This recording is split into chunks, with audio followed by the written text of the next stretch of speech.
ফিলিস্তিন নামটা শুনে এড়িয়ে যাচ্ছেন? যান, এড়িয়ে যান। কেননা ফিলিস্তিন তো আর আমাদের বাংলাদেশ না। কোনো সমস্যা নেই, এড়িয়ে যান। কিন্তু একটা কথা মনে রাখবেন, সেই কাল কিয়ামতের দিন যখন আল্লাহ আপনাকে প্রশ্ন করবে, তখন কি করবেন?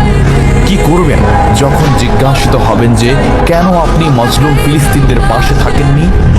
জানি উত্তর দিতে পারবেন না, কারণ আপনার নিজেরই জানা নেই এর উত্তর কি হবে। এখন হয়তো বলতে পারেন যে আমি কি করে ফিলিস্তিনে গিয়ে মজলুমদের পাশে থাকব, কি করে এত দূর গিয়ে সাহায্য করব?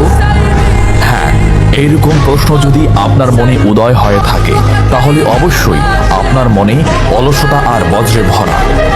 এই আধুনিক যুগে অস্ত্রের চেয়ে পাওয়ার হচ্ছে মিডিয়া, তাই মিডিয়ায় বেশি বেশি করে তা প্রচার করুন। হ্যাশট্যাগের মাধ্যমে প্রতিবাদ করুন। এই ক্ষুদ্র প্রতিবাদ একদিন অনেক বড় প্রতিবাদ দাঁড়াবে। বিজয় একদিন ইসলামেরই হবে ইনশাআল্লাহ। এটা আমার কথা নয়, এটা এই মহাবিশ্বের প্রভুর কথা। একটা কথা মনে রাখবেন, ক্ষুদ্র ক্ষুদ্র বালিকণা, বিন্দু বিন্দু জল গড়ে তুলে পাহাড় পর্বত, সাগর অতল।